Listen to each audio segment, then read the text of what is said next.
अस्सलाम वालेकुम नाज़रीन, मैं हूं आपकी मेज़बान आफरीन खान, लेके आई हूं आपके लिए आपका ये पसंदीदा प्रोग्राम जिसका नाम है आपकी सहेली। नाज़रीन, आज हम आपके लिए लेकर आए हैं beauty and wellness expert talk, जिसमें हम देंगे आपको बहुत सारी मुफीद जानकारियां और साथ ही साथ आपको ले चलेंगे खूबसूरत रहे आप में। इससे पहले शुरुआत करें आज के इस एपिसोड की। चलिए देखते हैं इसकी एक छोटी सी झलक।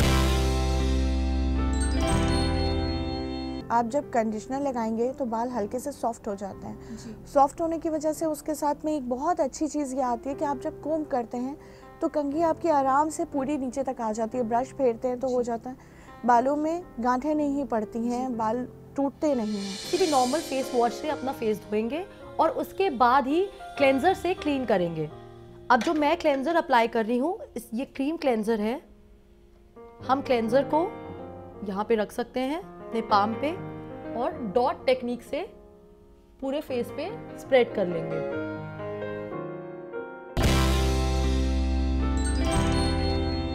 तो नाज़रीन, चलिए बढ़ते हैं हमारे पहले सेगमेंट की तरफ, जिसका नाम है beauty and wellness expert talk. नाज़रीन, जैसे कि आप सब जानते हैं कि हमारी पुरजोर कोशिश रहती है कि हम आपको दें बहुत सारी मुफीद टिप्स। आज हम लेकर आए हैं एक ऐसा टॉपिक जो आपके लिए बहुत ज़्यादा मुफीद यानी फ़ायदेमंद साबित होगा, जो है हेयर केयर। इस बारे में बातचीत करने के लिए हमारे साथ स्टूडियो में मौजूद है हमारी ब्यूटी एक्सपर्ट, जिनका नाम है समरीन खान। तो चलिए इस्तकबाल करते हैं इनका। मैम, आपका इस्तकबाल है हमारे इस प्रोग्राम में। शुक्रिया मैम। जैसे कि हम सब जानते हैं कि जो हमारी ख़वातीन होती हैं उनका ख्वाब होता है कि उनके बाल खूबसूरत दिखें, और ख़ासकर जो हमारी ख़वातीन होती हैं, हमारी व्यूअर्स होती हैं, वो बहुत ज़्यादा परेशान रहती हैं अपने बालों को लेके। वो बहुत सारे क्वेरीज़ भेजती हैं, बहुत सारे क्वेश्चंस करती हैं। तो अपने बालों का वो किस तरह ख्याल रख सकती हैं, ये आप उन्हें बताइए। हम देखते हैं आजकल जो बहुत कॉमन प्रॉब्लम्स हमारे व्यूअर्स फेस कर रहे हैं, हमारे क्लाइंट्स हमारे पास आते हैं, आपके पास भी जो सवालात आए हैं वो इससे राब्ता रखते हैं कि आप बाल गिर रहे हैं, बालों की प्रॉब्लम आ रही है, बालों को हम कैसे सही कर सकते हैं, पतले हो रहे हैं। जी जी। तो हम अव्वल बात तो इस पे आएंगे कि बालों को गिरने से कैसे बचाएं। जी। जब गिरना रुकेगा तो फिर बालों को बढ़ना भी उसके बाद ही हम आगे कंटिन्यू कर सकते हैं। देख, अलग अलग बाल होते हैं, किसी के बहुत ड्राई होते हैं, रफ बाल होते हैं, कईयों के बहुत तेल होता है। जैसे आप आज धोइए 2 घंटे के बाद या दूसरे दिन बहुत ऑयल आ जाता है। तो हम ये देखना चाहते हैं, जैसे सर्दियाँ आई, सर्दियों में बालों में ऑयल नहीं होता, ड्राइनेस आ जाती है। जैसे स्किन हमारी चेहरे की सूखती है, वैसे ही हमारे बाल भी सूख जाते हैं। हम अपने व्यूअर्स से सबसे रिक्वेस्ट करेंगे कि प्लीज़ ऑयलिंग ज़रूर करें। कुछ ये मिथ है सबके अंदर कि नहीं ऑयल लगाओ तो बाल बढ़ेंगे, ऑयल नहीं लगाओ तो नहीं बढ़ेंगे। कुछ ये कहते हैं कि ऑयल बहुत ज़्यादा लगाने से गिरेंगे, लेकिन ऐसा नहीं है। ऑयलिंग करनी चाहिए, पर हद से ज़्यादा नहीं कि टपक रहा है। जी। बस हल्के हाथ से करें। बहुत जो हम तेज़ मसाज देते हैं वो नहीं करनी चाहिए। लाइट हैंड से मसाज करिए। आपके पास अगर स्टीमर है तो स्टीम ज़रूर दें। उससे क्या होगा, बालों के पोर्स जो होते हैं वो खुल जाते हैं। ऑयल एक्सेसिव जितना होता है वो अंदर चला जाता है, जो ऐसे ही रह जाता है उसको आप धो सकते हैं। 2 से 3 घंटा आपका oil is more than enough. आप नहाने से पहले सुबह उठ के पहले लगा लें, 2-3 घंटे बाद वॉश कर सकते हैं। और अगर आपके पास स्टीमर नहीं है तो एक कॉटन का टॉवल लीजिए या एक नॉर्मल टॉवल लीजिए, उसे खूब थोड़ा सा तेज़ गर्म पानी में डुबो के और रैप कर लें। 2-3 बार करिएगा, क्योंकि स्टीम काफ़ी हद तक जाती है, टॉवल उतना नहीं दे सकता, तो 2-3 बार रिपीट करें। इससे ऑयल अच्छे से जाएगा। अच्छे शैम्पू यूज़ करिए। हम लोग आज कलर कराते हैं, कलर शैम्पू के अलग आते हैं। आपके कलर्ड शैम्पू जो होते हैं वो बालों के लिए, जैसे डैंड्रफ की प्रॉब्लम है हम कलर वाला लगा रहे हैं, किसी को कलर की प्रॉब्लम है हम कलर कर रहे हैं और वो डैंड्रफ वाला लगा रहे हैं, तो नुकसान इससे आते हैं। पहले पहचानें कि क्या फ़ायदेमंद है और क्या नुकसानदेह है, उसके अकॉर्डिंग आप बालों में यूज़ कर सकते हैं। ये सब जैसे कि आपने बात करी डैंड्रफ की, तो जो हमारी ख़वातीन हैं वो बहुत ज़्यादा परेशान रहती हैं इस इशू से। डैंड्रफ का इशू जो होता है वो बहुत ज़्यादा कॉमन है, इससे कैसे बचा जा सकता है? जी, डैंड्रफ की बहुत आजकल कॉमन प्रॉब्लम है। और अगर घरेलू नुस्खों में लीजिए तो बहुत आसान तरीका है कि घर में दही सबके यहाँ अवेलेबल हो जाता है। आप 2 चम्मच दही अकॉर्डिंग टू हेयर लेंथ, बल्कि हम लेंथ में नहीं इसको प्रेफर करते हैं, ज़्यादातर स्कैल्प में, और थोड़ा सा 2 इंच बालों में ले लें। दही में थोड़े 2 चुटकी या 3 चुटकी काली मिर्च कुटी हुई, पीस के मत रखिए, पिसी वाली मार्केट वाली नहीं, ताज़ी कूट के वो डालें, फेंट के सारी जड़ों में लगाएं, आधा घंटा छोड़ दें और उसके बाद हल्के ल्यूकवार्म वाटर से धो लें जी। गर्म पानी से मत धोइएगा बहुत, जैसे हम नहाते हैं तो तेज़ गर्म से नहा लेते हैं, बाल मत धोएं कभी भी गर्म पानी से बहुत ज़्यादा, उससे बाल बहुत ब्रिटल, बहुत ड्राई और बेपनाह नाजुक हो जाते हैं और टूटते भी बेपनाह हैं। जी बिल्कुल। और जब ये आप दही लगा रही हैं तो उसका शैम्पू कर लें जी। कंडीशनर की ज़रूरत नहीं पड़ेगी, आप खुद देखेंगे कि आपके बाल कितने खूबसूरत और हेवी बाउंस वाले हो जाएंगे क्योंकि ये ऑटोमेटिकली एक नेचुरल कंडीशनर है हमारा। मैम जैसे कि हम सब जानते हैं जो स्प्लिट एंड्स होती है इसकी जो दिक्कत हो गई है बहुत ज़्यादा आम हो गई है, हर ख़वातीन इससे मुतासर होती है, तो उनको ये लगता है कि इसको कटवा देने से इसका हल हो जाएगा, तो ये कितना सही है? देखिए एक चीज़ मैं आपको बहुत क्लियर करना चाहूँगी कि कई लोगों के अंदर ये मिथ होती है कि बाल कटवा लीजिए बाल भारी हो जाएंगे, बाल लंबे हो जाएंगे। जी बेशक हम कह सकते हैं कि हाँ थोड़े बहुत 19-20 फर्क पड़ता है, लेकिन बाल स्कैल्प से बढ़ते हैं, लेंथ से नहीं बढ़ते। बाल आप जब नीचे से कटवाती हैं, उसके स्प्लिट एंड्स कटते हैं 1-1.5 इंच, तो होता क्या है कि ऑटोमेटिकली जब बाल के एंड्स आपके पतले जो दो मुँहे बाल थे वो जब हट जाएंगे तो बाल भारी लगने लगेंगे और उसकी वजह से एक बाउंस भी बालों में बढ़ जाता है। और जहाँ तक की बात है कि आपके स्प्लिट एंड्स कटवाने की, तो हम लोग देखते हैं कि लोग जो है साल में एक बार स्प्लिट एंड कटवाने जा रहे हैं, ये गलत है। 3 से 4 महीने पे आप कटवा लें स्प्लिट एंड। और उसका तरीका ये है कि बालों को उमीठा जाता है, एक चोटी सी बनाई जाती है राउंड राउंड करके और बालों को अपर हैंड से मूव किया जाता है, जिसकी वजह से आपके एक्सेसिव बाल जो हैं, जो दो मुँह बाल हैं, वो बाहर आ जाते हैं हल्के हल्के, और वो एक ट्रिमिंग देनी चाहिए उसको, क्योंकि नीचे की लेंथ तो आपकी कट गई, लेकिन जो बाकी बाल बचे ऊपर के और आगे के फ्रिंजेस जैसे हैं वो रह जाते हैं और वो बाल पतले करते चलते हैं। तो ये एक बहुत सिंपल सा तरीका है स्प्लिट एंड्स हटाने का। वाकई समरीन ये सारी टिप्स बहुत ही ज़्यादा फ़ायदेमंद हैं और ख़वातीन को मसलों को हल ज़रूर करेंगी। इस बार में हम और भी बहुत सारी बातचीत करेंगे। तब तक के लिए अपने नाज़रीन को याद दिला दूँ, अगर उनके भी हैं कोई भी सवाल जिनके जवाब चाहते हैं वो हमारे एक्सपर्ट से या देना चाहते हैं हमें अपना बेशकीमती फीडबैक, तो वो हमें मेल कर सकते हैं। और हाँ नाज़रीन, अपने सवालात अब हम तक पहुँचा सकते हैं फेसबुक के ज़रिए भी। हमारा ईमेल आईडी है aks@etv.co.in। नाज़रीन इसी के साथ वक्त हो चुका है एक छोटे से वक्फे का, मगर वक्फे के बाद हम आपको देंगे और भी बहुत सारी टिप्स, तो कहीं मत जाइएगा, देखते रहिएगा आपकी सहेली।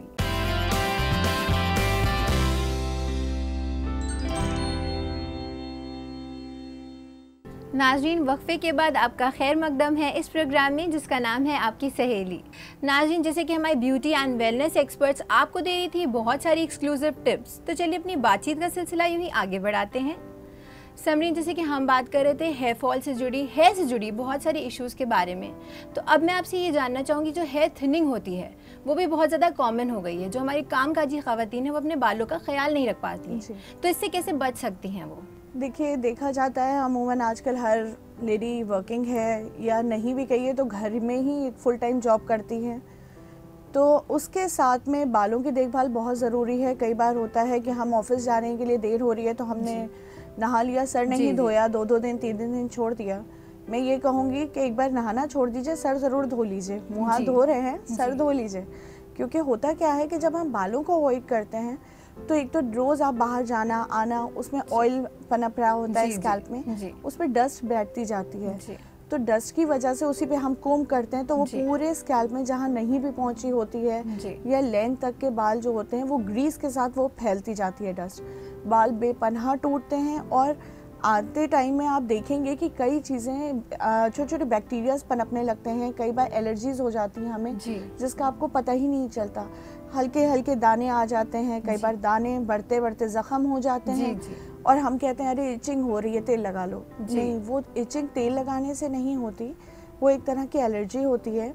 हमें किसी अच्छे हेयर सर्जन या फिर हेयर डॉक्टर को दिखाना, स्किन डॉक्टर को दिखाना पड़ेगा उसके लिए, या फिर किसी अच्छे स्किन क्लिनिक जाएं जहाँ पे वो एक्सपर्ट्स को आपको दिखा पाएँ और उसको एक टेस्ट ज़रूरी होता है करवाना जिससे पता लगता है कि ये क्या है। उसके अकॉर्डिंग मेडिसिन्स भी लेनी पड़ती हैं, कुछ सिरम्स हम देते हैं, कुछ ऑयल्स हम देते हैं, वो फॉलो करना पड़ता है। दूसरी चीज़ हम ये कहेंगे कि बालों को धोने के साथ साथ उसकी ऑयलिंग, जैसे मैंने पहले भी आपको बताया, बहुत मस्ट है। लोग कंडीशनर नहीं लगाते हैं, कंडीशनर लगाने से सोचते हैं कि बाल ख़राब हो जाएंगे, बेपनाह मुलायम, ये गलत है। आप जब कंडीशनर लगाएंगे तो बाल हल्के से सॉफ्ट हो जाते हैं, सॉफ्ट होने की वजह से उसके साथ में एक बहुत अच्छी चीज़ ये आती है कि आप जब कोम करते हैं तो कंघी आपकी आराम से पूरी नीचे तक आ जाती है। ब्रश फेरते हैं तो हो जाता है, बालों में गांठें नहीं पड़ती हैं, बाल टूटते नहीं हैं। अब मैं आपसे ये जानना चाहूँगी, जो प्रॉब्लम्स होती है ख़वातीन में अक्सर देखी गई है, वो केमिकल्स यूज़ कर लेती हैं बालों पे, जिससे उनके बाल बहुत झड़ने लगते हैं, ग्रे हो जाते हैं, तो इससे कैसे बच सकती हैं वो? देखिए आजकल हर को कलर करने का शौक़ है, इन है, फैशन में है, तो हर आदमी करना चाहता है जी। और चाहे लड़कियां हों, चाहे लेडीज़ हों, चाहे जेंट्स हों, सबको शौक़ है। अलग अलग तरीके के स्टाइल्स आ रहे हैं, स्ट्रेटनिंग, स्मूथनिंग कह लीजिए, केराटिन स्मूथनिंग आ गई है, कर्ल्स हैं, कभी कर्ल्स इन होते हैं, कभी स्ट्रेटनिंग इन होती है, डिप डाई हो गया, ऐसे बहुत सारे बिल्कुल तरीके आ गए हैं बालों को खूबसूरत बनाने के। जी, आजकल एक क्रिंचेस चले हुए हैं कि वो लोअर आपका कलर कर देते हैं, एक लेयर लेके बाल की, कलर जैसे रेड हो गया, जी जी, बर्गेंडी हो गया, ब्लू हो गया, बहुत वाइब्रेंट कलर्स यूज करते हैं, तो वो चंक्स पूरे आपके बालों में दिखते हैं। लेकिन ये सब यूज करने का कहीं ना कहीं एक साइड इफेक्ट्स तो देते ही हैं। कलर्स आप अमोनिया फ्री आजकल कहते तो हैं, आते हैं, बेशक आते हैं, लेकिन कम अमोनिया के साथ। कलर्स में नहीं होता, लेकिन उसके डेवलपर में अमोनिया होता है। विदाउट अमोनिया कलर डेवलप नहीं कर सकते हम। एंड सेकेंड थिंग मैं ये कहूँगी, जैसे हम रूट टचअप करते हैं, सबके वाइटनिंग होते हैं, बाल ग्रे होते हैं, तो हमें जड़ से उसको रूट टचअप देना पड़ता है। रूट टचअप मतलब कि स्किन पे कलर लगना बिल्कुल आप अवॉइड नहीं कर सकते, वो लगेगा ही लगेगा। उससे क्या होता है, कईयों को एलर्जी हो जाती है। अभी हाल में देखा गया कि एक आध नए कलर्स जो मार्केट में आए हैं वो लोगों को सूट नहीं कर रहे। जैसे उनके माथे तक पे पूरे महीन महीन दाने हो गए, आंखें सूज गई, स्कैल्प पे पपड़ियां सी आ गई। तो हमेशा पहली बार यूज करने से पहले एक स्किन टेस्ट जरूर कर लें, पैच टेस्ट कहलाता है, ताकि आइडिया रहे कि कहीं आपको खुदा ना खासा वो नुकसान ना करे। वो करने के बाद ही हमेशा कलर करवाएं पूरे बालों पे, जो भी आप चाहते हैं स्टाइल, उसके बाद ही करवाएं। समरीन, जैसे कि हम बात कर रहे हैं बालों के रख रखाव और इसके देखभाल की, तो सबसे बड़ा इशू, सबसे बड़ी प्रॉब्लम ये होती है जो हमारी ख़वातीन है, खास करके कामकाजी ख़वातीन, वो बाहर बहुत ज़्यादा जाती हैं, जिससे डस्ट और सनलाइट सबका एक्सपोजर बहुत ज़्यादा बढ़ जाता है, जिससे बाल बहुत ज़्यादा इफेक्ट होते हैं। इससे किस तरह बच सकती हैं वो? आजकल जैसे मैं आपसे बात कर रही हूँ और बाहर बहुत गर्मी पड़ रही है इस वक्त, और धीरे धीरे मौसम हम गर्मी की तरफ बढ़ते जा रहे हैं, ये प्रॉब्लम बहुत आम होती जाएगी। सर्दियों में तो हम वैसे भी कवर रखते हैं बाल, कहीं जाते हैं ठंडक से बचने के लिए, लेकिन गर्मियों में क्या करते हैं कि हम गाड़ी से कहीं जा रहे हैं, बाल धोए, गाड़ी में बैठ गए और उसी को बांध लिया, या हम घर में हैं, काम कर रहे हैं, हमने नहा के निकले, हमने बाल धोए हैं, बांध लिए। उससे क्या होता है कि बाल में एक अजीब सा मॉइस्चर पैदा होने लगता है। मॉइस्चर इन सेंस जैसे हम कहते हैं कि नमी आने लगती है, ज़्यादा वो बैठने लगती है स्कैल्प में, और बाल आप खुद स्कैल्प अपना अगर फ़ौरन छू के देखिए तो बहुत पफी सा होता है, बहुत स्पंजी होता है। और होता है कि जब हम खींच के बाल बांधते हैं या नॉर्मली भी बांधते हैं तो बाल वहीं जड़ से ढीले हो जाते हैं, टूटने से लगते हैं। और नुकसान क्या होता है कि कई बार वहाँ फंगल इन्फेक्शन हो जाता है एक पर्टिकुलर जगह जहाँ बांधते हैं यूजुअली, या क्लच लगा लिया तो वो इतना नाजुक स्किन हो जाती है उस वक्त कि क्लच की जो पिन्स हैं वो घुस जाती हैं आपके स्कैल्प के अंदर, या रगड़ खा जाती हैं। उससे क्या होगा, फंगल इन्फेक्शन है। क्लच आपने कई बार मिट्टी में, धूल में, गंदे बालों में यूज़ किया होगा, और वही आपने धुले बालों में इस्तेमाल कर लिया। तो अमूमन देखा गया है कि लोगों को इससे बहुत प्रॉब्लम होती है। जब हम पूछते हैं कि आपने क्या किया है, सही आप क्या फॉलो करते हैं, रूटीन क्या है, तो वो कहते हैं हम बाल बांध लेते हैं धो के। तो नहीं करना चाहिए, रगड़ना नहीं चाहिए। लोग बहुत झटके से बाल सुखाते हैं, जैसे धोए सर झुका के खूब झटके से, ये भी नहीं करना चाहिए। हल्के से बांध लीजिए, लेट इट बी के आप थोड़ा सा 5-10 मिनट रुक जाइए, टॉवल अपने आप एब्जॉर्व करेगा। अच्छा थिक टॉवल यूज़ करना चाहिए। लोग कॉटन के कपड़े यूज़ करते हैं या कपड़े वाले टॉवल यूज़ करते हैं, वो बालों को बहुत नुकसान पहुंचाते हैं। वो पानी एब्जॉर्व तो कर नहीं पाते पूरी तरह से, और जब बालों में एक्सेसिव मॉइस्चर रह जाता है तो हम उसी से झाड़ देते हैं। वो नहीं करना चाहिए, उससे बचना चाहिए। दूसरी चीज़ मैं ये कहूँगी कि जैसे बाल आपके सूख गए तो ऊपर स्कैल्प से धीरे धीरे कंघी करनी चाहिए, या एक पॉइंट पकड़ना चाहिए, नीचे से ऊपर जाए या ऊपर से नीचे आए। ये ना हो कि आप खींच खींच के कहीं से भी आपने ब्रश चलाना शुरू करा, उससे आप देखिए कि आपके गांठें पड़ती जाएंगी बालों में और टूटेंगे। तो इन सब छोटी छोटी चीज़ों का ख्याल करके आप अपने बालों को बहुत खूबसूरत बना सकते हैं। जी समरीन, आप बिल्कुल सही कह रही हैं। जो बाल होते हैं वो हमारी शख्सियत में चार चांद लगाते हैं अगर वो अच्छे से रखे जाएं तो। आप हमारे इस प्रोग्राम में आई और आपने हमारी ख़वातीन को इतनी सारी अहम जानकारियाँ दी कि वो अपने बालों का ख्याल किस तरह रख सकती हैं, इसके लिए आपका बहुत बहुत शुक्रिया। शुक्रिया आपका भी बहुत बहुत। नाज़रीन, इसी के साथ मैं आपको याद दिला देना चाहूँगी, अगर आपके भी हैं कोई भी सवाल जिनके जवाब चाहते हैं आप हमारे एक्सपर्ट से या देना चाहते हैं हमें अपना फीडबैक, तो आप हमें मेल कर सकते हैं। और हाँ नाज़रीन, अपने सवाल आप हम तक पहुँचा सकते हैं फेसबुक के जरिए भी। हमारा ईमेल आईडी है aks@etv.co.in। तो नाज़रीन, इसी के साथ वक्त हो चुका है एक छोटे से वक्फे का, मगर वक्फे के बाद हम आपको ले चलेंगे खूबसूरत रहे आप में। तो कहीं मत जाइएगा, देखते रहिएगा आपकी सहेली।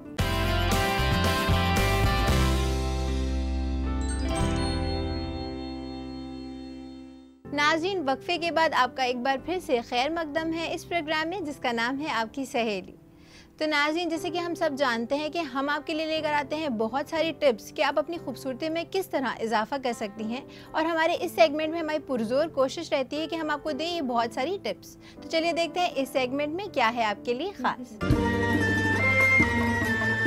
अब मैं आपको बेस की एप्लीकेशन टेक्निक बताऊंगी जिससे कि बेस एक शील्ड की तरह काम करे और एक लेयर ये ना लगे देखने वाले को कि एक लेयर आपने अप्लाई की हुई है, वो आपकी स्किन में अच्छी तरह से मर्ज हो जाए।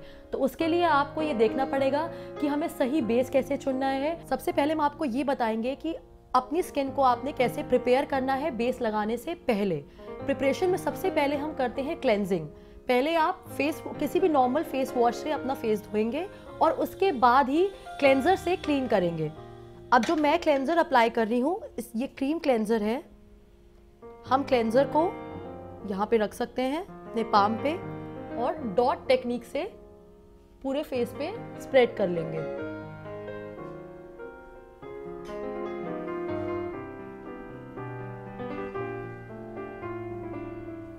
अब मैं आपको दिखाती हूँ उसे किस तरह से आपको अप्लाई करना है।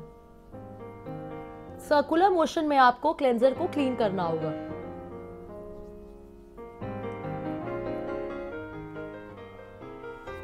अब आप देख सकते हैं कि क्लेंजर रिमूव हो चुका है और हर किसी की स्किन पे किसी ना किसी तरह की प्रॉब्लम होती है। जो लोग बहुत फेयर स्किन टोन के होते हैं उनके स्किन पे हमें रेडनेस दिखती है अगर हम बेस ना लगाएं तो एक इवन स्किन टोन देने के लिए हम बेस को अप्लाई करते हैं। या फिर आप कई बार देखेंगे हमारे फेस में ब्लू वेन्स होती हैं और रेड ब्लू वेन्स जो होती हैं वो दिखती हैं, वो एज अ रेड रिफ्लेक्शन देती हैं, तो उनको छुपाने के लिए हम बेस को अप्लाई करते हैं। अब कैसे हम सही बेस सेलेक्ट करें अपने स्किन टोन के लिए, ये बहुत ज़्यादा इम्पॉर्टेंट है।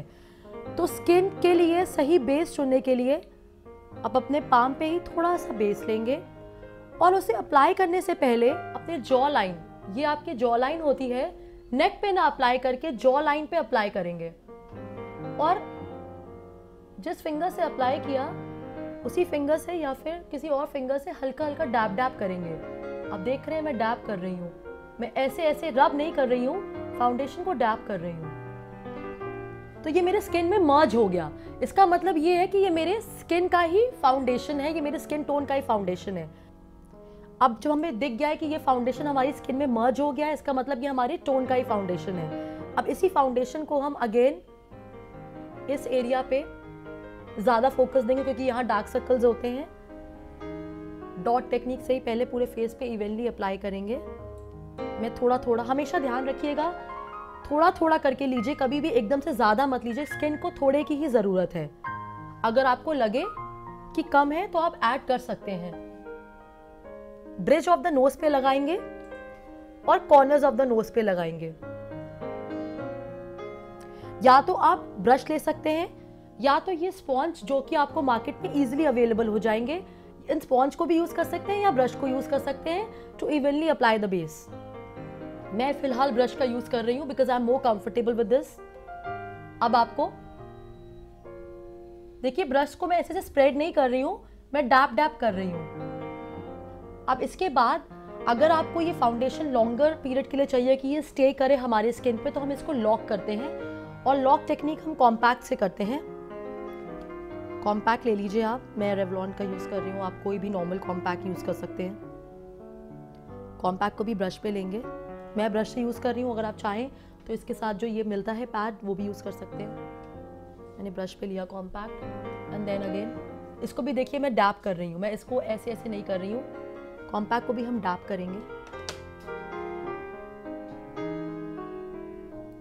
अब इसके बाद मैं आपको बताऊंगी कि कैसे आपको लिपस्टिक अप्लाई करनी है। मेरे लिप्स पे ऑलरेडी लिपस्टिक है, तो पहले मैं इसको रिमूव कर देती हूँ। क्लेंजर से ही अगेन क्लेंजर यूज़ कर रही हूँ।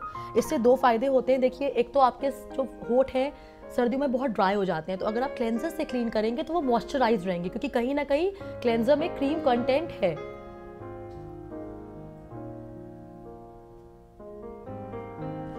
उसके बाद लिपस्टिक एप्लीकेशन की टेक्निक ये होती है कि आप लिप लाइनर लेंगे,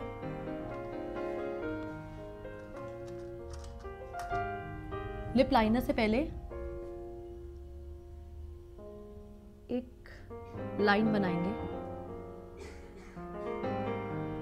आउटर एरिया पे।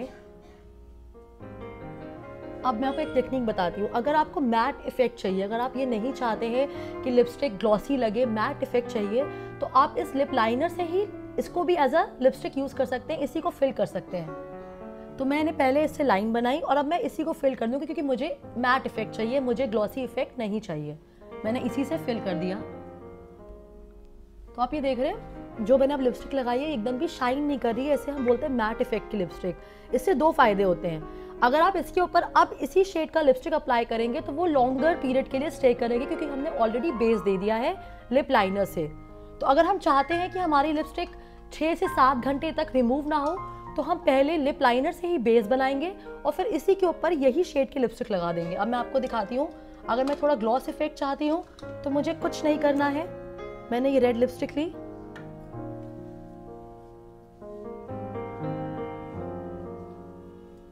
और हल्का सा ग्लॉस इफेक्ट के लिए